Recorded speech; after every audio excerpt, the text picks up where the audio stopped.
Mga botante sa barangay at sangguniang kabataan election sa Rehiyong 12 dumagsa sa mga presinto. Kabakan Mayor Guzman nagbigay ng punto kung paano pumili ng pinuno. Pagtatapos ng 2023 Cooperative Month sa lungsod ng Tacurong, matagumpay. Yan ang ulo ng mga balita sa pagbabalik ng Soxergen Headliners.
Magandang araw, South Central Mindanao.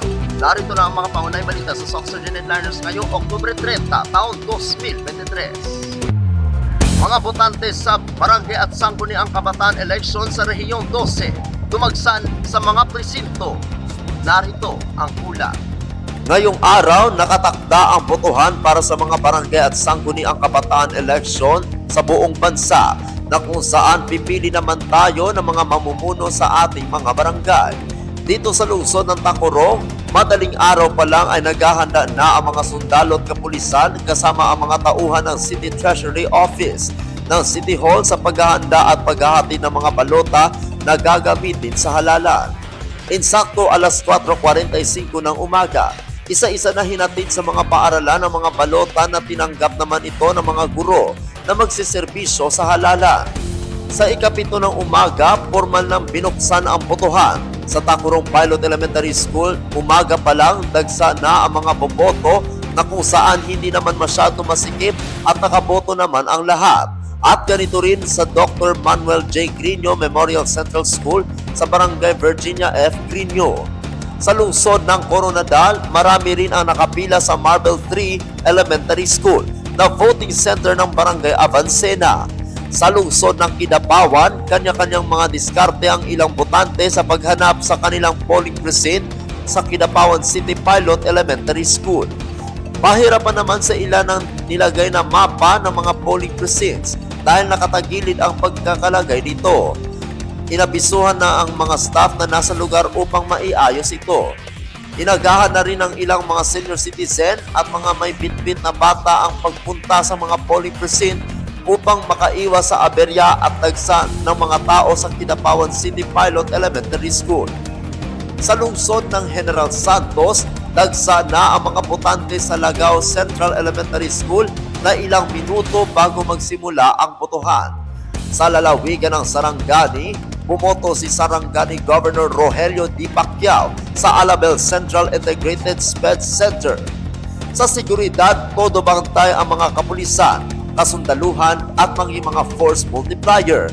Sa kabuuan, naging maayos naman ang botohan sa buong Rehiyong 12, walang naitalang kaguluhan at naayos naman ang ilang problema lalo na sa mga paghahanap ng mga pangalan at presinto at nakaboto naman ang lahat.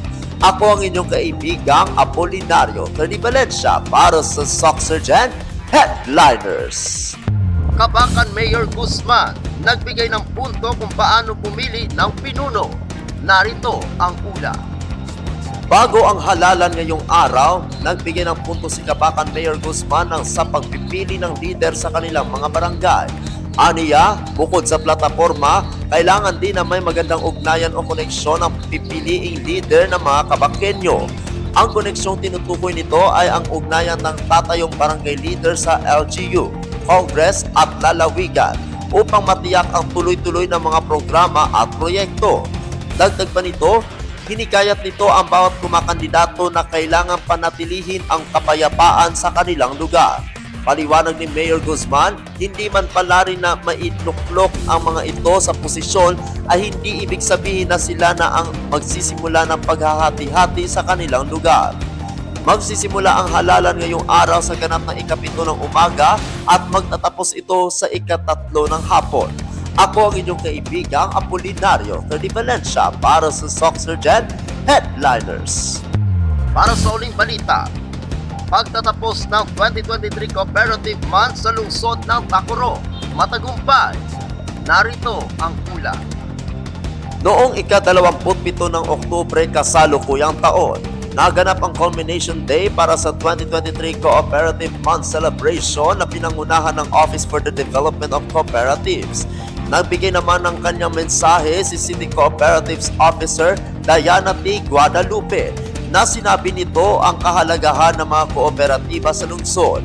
Inihayag din nito ang ginanpanan nito sa pagpapalago sa ekonomiya, pagkakaisa ng komunidad at social responsibility na may positibong dating sa mga mamamayan at nakasisiguro sa magandang bukas. Sa kanyang pananalita, ipinakita ni Guadalupe ang 54 na mga mag-aaral na nasa ika-4 na baitang na kasalukuyang nakakatanggap tulong mula sa mga kooperatiba sa pamamagitan ng visual presentation. Ang mga mag-aaral na ito ay makakatanggap ng tulong hanggang sila ay makaabot sa ika-6 na baitang.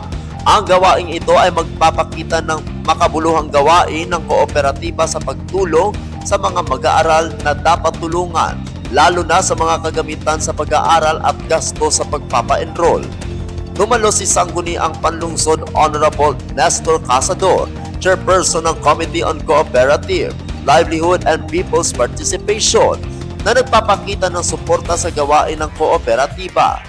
Pinahalagahan din ito ang panata ng kooperatiba at ang awiting ito na nakaangkla sa kabutihan at pagpapalago sa komunidad ng mga kooperatiba.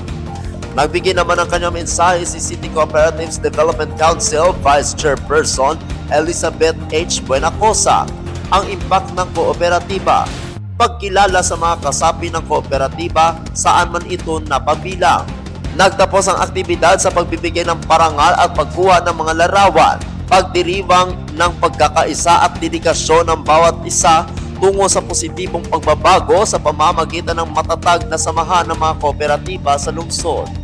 Ako ang inyong kaibigang Apolinario Ferdi Valencia para sa Soxergen Headliners.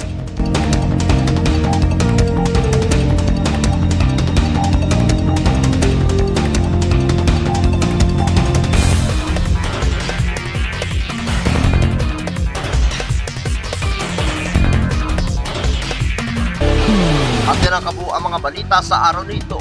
Mga balitang kailangan ninyong malaman, balitang walang kinakampihan, mga balitang totoo, mga balita may dalang aral at inspirasyon. Ito ang Soxergen Headliners.